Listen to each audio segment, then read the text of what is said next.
லங்காஸ்ரீ நேர்களுக்கு வணக்கம். இன்றும் இணைந்திருக்கிறீர்கள் லங்காஸ்ரீயின் நியூஸ் இன்சைட் தமிழ் நிகழ்ச்சியுடன். நீங்கள் வெளிநாட்டில் இருந்தாலும் பயண தடைகள் மற்றும் சிரமங்களால் அருகில் இருக்க முடியாத இந்த நேரத்தில் உங்கள் பெற்றோருக்கு மருத்துவ தேவைகளை வழங்கி எங்கள் சொந்த பெற்றோரை போல நாங்கள் அன்புடன் பராமரிப்போம். மெடிப்ளேஸ்.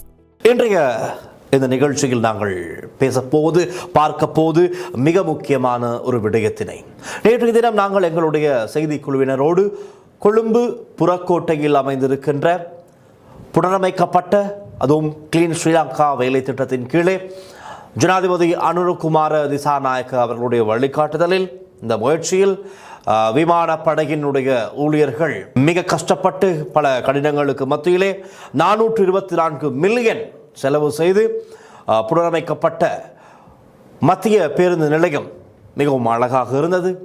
நிறைய வசதிகள் அங்கு மேம்படுத்தப்பட்டிருக்கின்றது. பல விடயங்கள் அங்கு புதிதாக எங்களுக்கு காணக்கூடியதாக இருந்தது. அதே பேருந்து நிலையம் கடந்த வருடம் இந்த வேலை திட்டமெல்லாம் ஆரம்பிப்பதற்கு முன்பதாக எப்படி இருந்தது என்பது குறித்து கூட நாங்கள் கடந்த வருடம் சென்று அங்கு பார்த்திருந்தோம். புதிதாக புனரமைக்கப்பட்ட இந்த மத்திய பேருந்து நிலையம் திறந்து இன்றுடன் 2 நாட்கள் தான் ஆகின்றது. இன்றைய நிலை இரண்டாவது நாளான இன்றைய நிலை மிக மோசமான ஒரு நிலையாக மாறி இருக்கின்றது. இப்படி இருந்தால் எப்படி எங்கள் நாட்டை அபிவிருத்தி பாதையில் கொண்டு செல்வது? ஆகவே அங்கு இருக்கின்ற உண்மையாகவே என்ன நடந்தது, பிரச்சனை என்ன என்பது குறித்து பார்த்தோமே ஆனால், பெண்களுக்கான மலசல கூடத்தில் இருக்கின்ற 5 குழாய்கள், நீர் குழாய் டேப் 5 உடைக்கப்பட்டிருக்கின்றது. அதே போல மலசல கூடத்தில் அசிங்கமான முறையில் முறையற்ற விதத்திலே கழிவுகள் காணக்கூடியதாக இருந்திருக்கின்றது. பூச்செடிகள் உடைக்கப்பட்டிருக்கின்றது. இன்னும் பல சுவர்கள்லாம் உடைக்கப்பட்டு இன்னும் பல பிரச்சனைகள் அங்கு காணக்கூடியதாக இருக்கின்றது. உடனடியாக இந்த விவரம் அறிந்து பிரசன்ன குணசேன பிரதி அமைச்சர் இன்று காலையிலேயே கொழும்பு புறக்கோட்டை மத்திய பேருந்து நிலையத்திற்கு சென்று மேற்பார்வை செய்த போதுதான் அங்கு என்ன நடந்திருக்கிறது என்பது குறித்து தெரிந்து கொள்ளக்கூடியதாக இருந்தது. ஆகவே அவர் என்ன சொல்கின்றார், இதையெல்லாம் பார்த்துவிட்டு அவர் கூறுவது என்னவென்றால், இது ஒரு சதித்திட்டத்தில் நடந்திருக்கின்ற ஒரு வேலை என்று அவர் குறிப்பிட்டிருக்கின்றார். நாங்கள் முதலில் அவருடைய கருத்தை கேட்டுவிட்டு அவர் என்ன கூறுகிறார் என்று நாங்கள் தொடர்ந்தும் பேசுவோம்.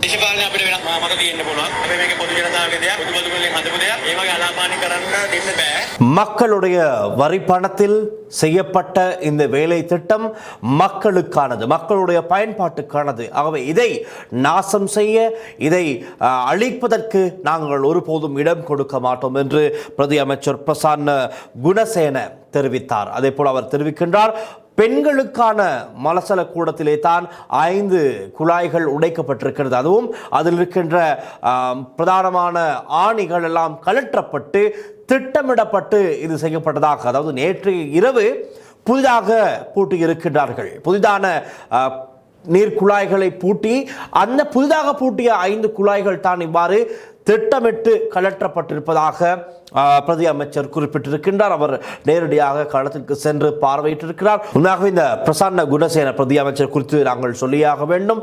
அனுரகுமார திசாநாயக்க ஜனாதிபதியினுடைய இந்த அரசாங்கத்திலே மிகவும் துடிதுடிப்புடன், ஆர்வத்துடன், கண்ணியத்துடன், உண்மையான ஒரு நேர்மையான அரசியல்வாதியாக அரசியல் செய்து கொண்டு இந்த நாட்டுக்கு உண்மையான சேவையை செய்ய வேண்டும் என்ற எண்ணத்தில் செயற்படுகின்ற ஒருவராக டாக்டர் பிரசன்ன குணசேன அவர்களை குறிப்பிட முடியும். டித்வா புயலின் போதும் சரி, அதற்கு முன்பதாக என்னென்ன அபிவிருத்தி பணிகள் செய்ய வேண்டும் என்பதும் சரி, அவருடைய சோசியல் மீடியாவிலே அழகாக பதிவிட்டு தெளிவாக அந்த விடயங்கள் எல்லாம் வெளிப்படுத்தி என்ன பிரச்சனை இருக்கின்றது, இது எப்படி சரி செய்யப்பட போகிறது என்று மிகவும் உணர்வு பூர்வமாக இந்த வேலைகளில் ஈடுபட்டு வருகின்றார். அவைதான் இன்றைய தினம் இந்த விவரம் அறிந்தவுடனே, இப்படித்தான் பஸ் ஸ்டாண்டில் இப்படி ஒரு சம்பவம் நடைபெற்றிருக்கின்றது என்று தகவல் அறிந்தும் உடனடியாக சம்பவ இடத்திற்கு வருகை தந்து பார்த்தவுடன் தான் அவருக்கும் கண்டு கொள்ளக்கூடியதாக இருக்கின்றது என்ன நடந்திருக்கிறது என்று.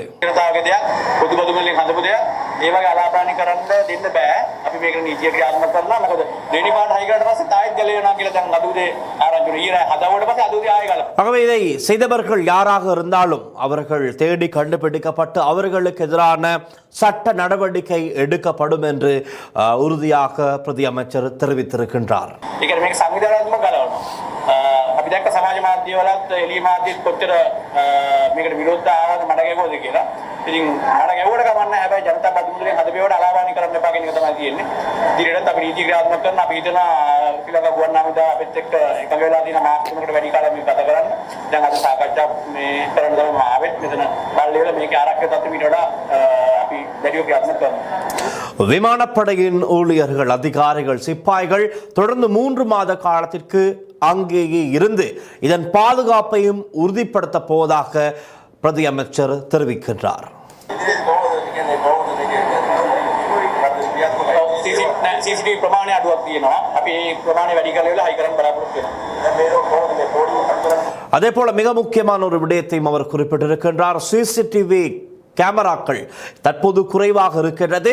அந்த எண்ணிக்கையை அதிகரிப்பதற்கான வேலை திட்டமும் நடக்கப் போவதாக பிரதி அமைச்சர் தெரிவிக்கிறார். உண்மையாகவே நடக்க வேண்டிய ஒன்று தான். அதிகாரிகள் இருக்கிறார்களோ இல்லையோ, சிசிடிவி கேமராக்கள் நிச்சயமாக இருக்க வேண்டும். அதிகாரிகளை கூட ஏமாற்றி விடலாம், கேமராக்களை ஏமாற்ற முடியாது. ரைட்? யார் என்ன செய்தாலும் அது அத்தனையும் மறைந்து வைக்கப்பட்டிருக்கின்ற, அதாவது சிசிடிவி கேமராக்களில் எப்படியும் பதிவாகும்.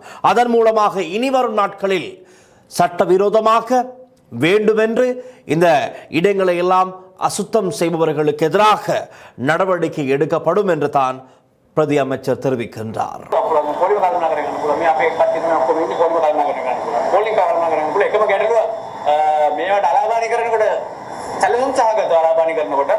ඒ ගැන තමයි වැඩි අවධානය තියෙන්නේ. මොකද මේක ජනතා මාධ්‍යවලින් හදපු එකක්.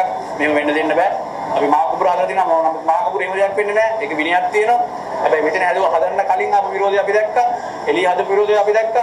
ඒ විරෝධයත් එක්ක මේක සැලසුම් සහගතව කරන වැඩක් කියන එක තමයි පැහැදිලිව දකින්න තියෙන්නේ. ඒක දේශපාලනිකව කණ්ඩායම පාර්ලිමේන්තුවේ අනිවාර්යයෙන් ரைட். மிக முக்கியமான இன்னும் ஒரு விடயத்தையும் அவர் குறிப்பிட்டிருக்கின்றார். ஏற்கனவே சமூக வலைதளங்களில் இந்த மத்திய பேருந்து நிலையம் புனரமைக்கப்பட்டமை தொடர்பில் பல்வேறுபட்ட விமர்சனங்களை ஒரு தரப்பினர் திட்டமிட்டே வெளியிட்டு வருகின்றார்கள்.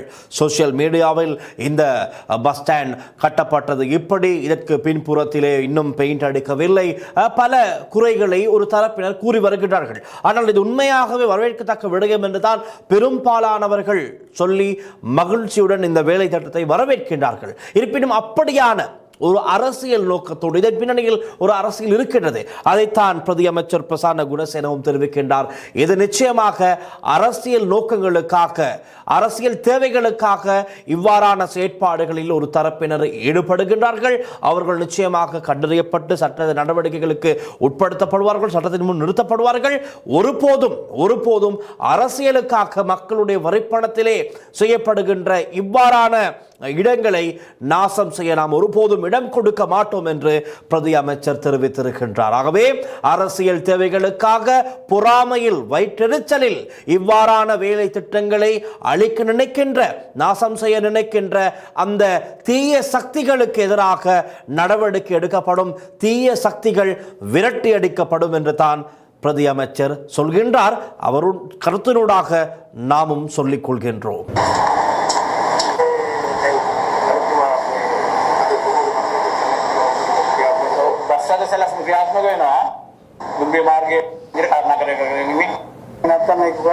இப்பொழுது நாங்கள் பார்க்கின்றோம் அந்த இடங்களில் இருக்கின்ற காட்சிகளை. பிரதி அமைச்சர் பிரசன்ன குணசேன அவர் மேற்பார்வை செய்கின்றார். அந்த காட்சிகளை தான் நாங்கள் பார்த்து கொண்டிருக்கின்றோம். இது ஆண்களுக்கான மலசல கூடம். அங்கு புதிதாக கட்டப்பட்ட, புனர் நிர்மாணம் செய்யப்பட்ட அந்த மலசல கூடத்தின் இன்றைய நாளுக்கான 2ஆம் நாளின் நிலைமை என்னவென்பதை தான் பார்த்து கொண்டிருக்கிறார்கள். அதிலும் அந்த நீர் குழாய்கள் எல்லாம் உடைக்கப்பட்டிருக்கின்றது, வெற்றிலை எச்சில் துப்பப்பட்டிருக்கின்றது, வேண்டுமென்ற ஏதோ நிறச்சாயங்கள் எல்லாம் கொட்டப்பட்டிருக்கின்றது. அப்படியான காட்சிகளும் அங்கே எங்களுக்கு காணக்கூடியதாக இருக்கின்றது. அதே போல பெண்களுக்கான மலசல கூடத்தில் தான் அந்த குழாய்கள் எல்லாம் உடைக்கப்பட்டு, அதாவது நேற்று இரவு பூட்டிய 5 குழாய்கள் உடைக்கப்பட்டது. அங்கு தான் அந்த சம்பவம் எப்படி நடந்தது என்றும் இப்பொழுது அதற்கான விசாரணைகளை மேற்கொள்கிறார்களாகவே இனிவரும் நாட்களிலும் இவ்வாறான செயற்பாடுகளில் இந்த தீய சக்திகளால் ஈடுபட முடியாது என்பதை உறுதியாக கூறிக்கொள்ளக்கூடியதாக இருக்கும். இனியும் முயற்சிக்க வேண்டாம். இன்னும் ஒரு விடயம் இருக்கின்றது. இந்த போதைப் பொருளுக்கு அடிமையானவர்கள் எல்லாம் முயற்சிப்பது என்ன?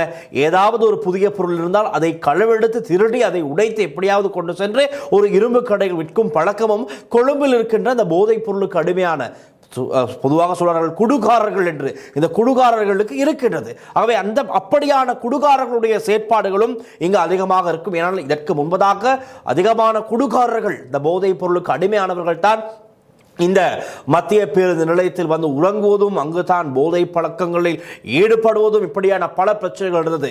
அதே போல அங்குதான் அந்த மலசல கூடங்களை தான் அவர்களும் பாவித்தார்கள். அந்த மலசல கூடங்களில் தான் போதைப் பொருள் பாவனையும் அதிகமாக இருந்தது. ஆனால் இனியும் அப்படி செய்ய முடியாது என்பது தான் இனி சொல்லக்கூடியதாக இருக்கும். யார் எவராக இருந்தாலும் என்ன செய்தாலும் சட்ட நடவடிக்கை எடுக்கப்படும் என்று தான் பிரதி அமைச்சர் தெரிவித்திருக்கிறார். ஆகவே நாமும் கேட்டுக்கொண்டிருப்பது, நாங்கள் ஆரம்பத்திலிருந்தே நாட்டு மக்களிடம் வைக்கின்ற கோரிக்கை என்னவென்றால், முறையாக பயன்படுத்துங்கள், ஒழுக்கமாக நடந்து கொள்ளுங்கள், பாதுகாத்து அடுத்த சந்ததியினருக்கு நாங்கள் இதை பொறுப்பு கொடுக்க வேண்டும். ரைட்? நாங்கள் மாத்திரமல்ல, எமக்கு இது பொதுவாக பல லட்சம் பேர் பாவனைக்குட்படக்கூடிய ஒரு இடம், வந்து செல்கின்ற ஒரு இடம்.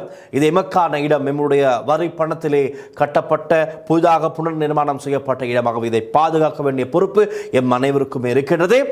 தொடர்ந்தும் நீங்கள் காட்சிகளை பார்க்கலாம். இன்னும் புதிய அப்டேட்டுடன் நாளைய நியூஸ் இன்சைட் தமிழ் நிகழ்ச்சி சந்திக்கலாம். தொடர்ந்தும் லங்கா ஸ்ரீயுடன் இணைந்திருங்கள். ஒளிப்பதிவாளர் லிசியருடன் நான் டெல்ஷான் வின்சன். நன்றி, வணக்கம்.